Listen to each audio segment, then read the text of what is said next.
What's going on today, guys? Welcome to the channel. First off, let me start by saying I'm sorry. I would have liked to put out more videos this past month, but I went on vacation, and then when I got back from vacation, the air conditioner went out in my room, and that's also where I film my videos, so that took a little time to replace, and then I ended up getting COVID after that. So I was still able to put out a video during that time, but it was just so much harder to get it done.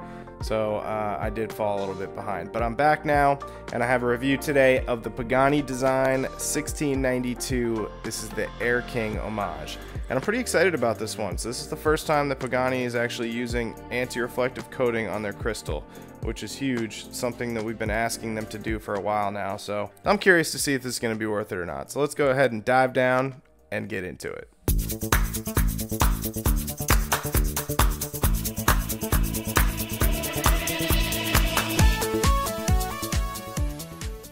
It looks like some new packaging from Pagani. It's like a navy blue faux leather type packaging now, and you get your typical Pagani Design branded microfiber cloth, which is nice. You get a NATO strap with this, Bond style NATO strap, and these are just some spare links that I removed. Then you get your warranty and instruction manual, and there it is. Dimensions: we have 39mm case, 11.5 millimeters thick, 49mm lug to lug, and that's just the case. If you include those male end links, you have 51.5mm from end link to end link. So it's a pretty long lug to lug, so just keep that in mind if you have smaller wrists. And 20mm lug width. Bracelet tapers from 20 down to 16 and then back up to 18 at the clasp, so nice taper on the bracelet. Yeah, so pretty good dimensions. Specs on this watch: you have an all 316L stainless steel case, crown, case back, and bracelet with solid links and end links, 200 meters of water resistance, flat sapphire crystal with anti-reflective coating, and a Seiko NH35 automatic movement. The price on this watch is $97 when it is on sale from AliExpress. If it's not on sale, it's probably going to be floating around the $110, $120. Might be able to get it a little cheaper than that, but you shouldn't be paying more than $120 for this watch. But like I said, $97 on sale. I paid for this after taxes and everything, so pretty good deal. So dial and hands. The dial is a very nice gloss black color. I like how they do gloss black and not matte black. I think it just looks better on this style of watch. You have a triangle applied at the 12. You have the 3, 6, and 9 also applied, and the rest of the numerals there are printed, but nice crisp printing. You have 20 bar 200 meter printed in green above the 6 o'clock, and also automatic printed in green as well. And then you have an applied Pagani Design logo at the 12 o'clock. So very nicely laid out. Also, it says Japan movement down here at the 6, where you'd normally see Swiss made. And yeah, just very nice, like I said, crisp printing, nice applied indices. Everything seems to be finished well. The hands are your classic Mercedes style hands, and also with nice finishing on them. And you have the green seconds hand, because of course this is paying homage to the Air King. So yeah, it looks really nice. Overall, I think they did a really good job on this dial and the hands. Crystal is a flat piece of sapphire crystal, and it has clear anti-reflective coating on it. You can see the reflections are not too bad from the light. Yeah, very nice to see. First time we've ever seen this from Pagani Design, and I hope they just have this as the new standard for all their models. They really should. The crown is a 6.4mm signed crown, and it's also screw down, so nice. And the threading is very nice, very smooth threading. Case shape and finishing: so the shape is your traditional oyster shape, just your basic oyster case that you're gonna get from Pagani Design. They're all gonna look like this.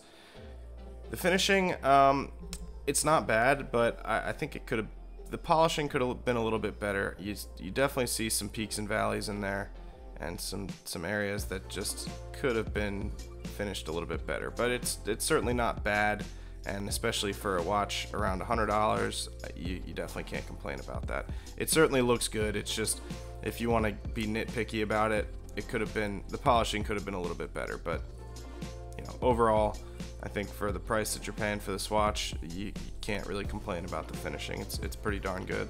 The bracelet is all 316L stainless steel, and it has solid links.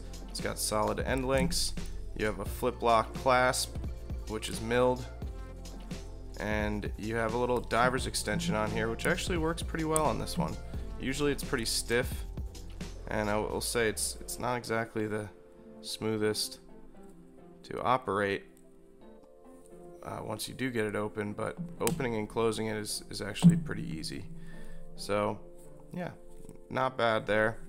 And you, like I said, solid end links, solid links. So just a nice bracelet, nothing wrong. All brushed, and then you have polished on the outside to match the polishing and the brushing on the case. So yeah, overall pretty good. Just your basic stainless steel bracelet from Pagani Design. It does have screw links as well.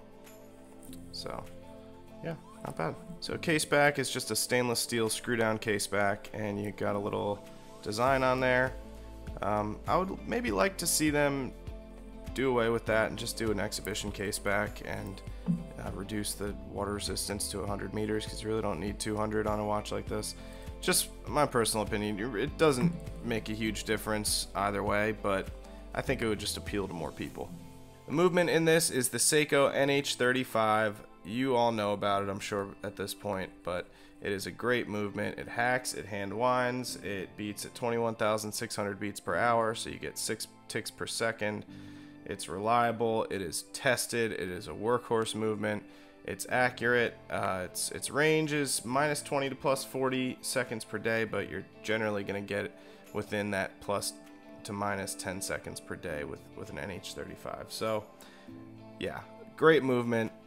Talked about it many times on this channel before, and I'll say it again, it's just fantastic at this price range. Next up is Lume. So there's the Lume, and it's pretty awful. There's just really not much more I could say about it. They didn't lume any of these indices in between the 12, 3, 6, and 9. The 12, 3, 6, and 9 have very, very dull lume. It does not last long. It doesn't match the hands. The hands have decent lume on them, but I don't think it makes up for the rest of the watch having terrible lume. So yeah, definitely the biggest problem with this watch, but it's a huge problem. It's a sports watch. It should have decent lume. I think that Pagani really needs to take a look at that, designing their watches in the future, and put some darn Super Luminova in there. It's really not that hard. So anyway, that's my opinion on that. Wrist shot. Today I'm wearing the Escapement Time. This is the King Seiko homage, and I'm really excited to get a review out for this. I should have a review out within the week, very soon. This is the next one I'm going to be doing, and I have it on this nice ostrich leather strap. But yeah, this is a beautiful watch. I think one of the best deals that you can get from AliExpress. So there it is on wrist, and yeah, I think it looks really good. I'm a big fan of this color combo, the green, and I love that Air King dial. I love what they did. I'm a huge fan of the Explorer dial with the 3, 6, and 9. I just love the little numerals in between. I just think it looks great, and yeah, they did a good job with this one. For $100, you're definitely gonna be looking like you got a lot more on your wrist. So pros and cons, guys. Start off with the pros. The price is definitely a pro. If you can get this for below $100, I think you got a good deal.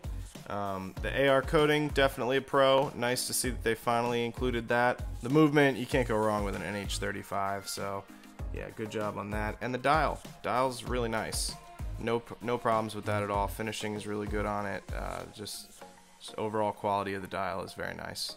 Cons, I really only have one, and it's that lume. That lume is just so bad. They really need to clean that up. But that's my really only major con with this watch. So guys, just get that fixed. Maybe throw some female end links on here, and you're good to go. So overall impressions, guys, not gonna lie, I was pretty excited when this came out because I liked the design and it seemed like Pagani was making some significant improvements to their watches. But after spending some time with it, they definitely just threw a new dial on it and threw some AR coating on it and called it a day. But that being said, I think you're still getting a phenomenal deal for around $100. It's still got the incredible specs that you'd expect from Pagani. However, got to do something about that lume, guys. I'm not going to complain too much about it just because this watch is $100, but it's got to be said. It's got to be said. Something should be done about that. Pagani has potential to be so much better than they are. So that's all I'll say about that. But anyway, that's going to wrap it up today, guys. So remember to hit that like and subscribe button and hit that bell icon to be notified when I release a new video. Thank you guys so much for watching, and remember to keep watching out.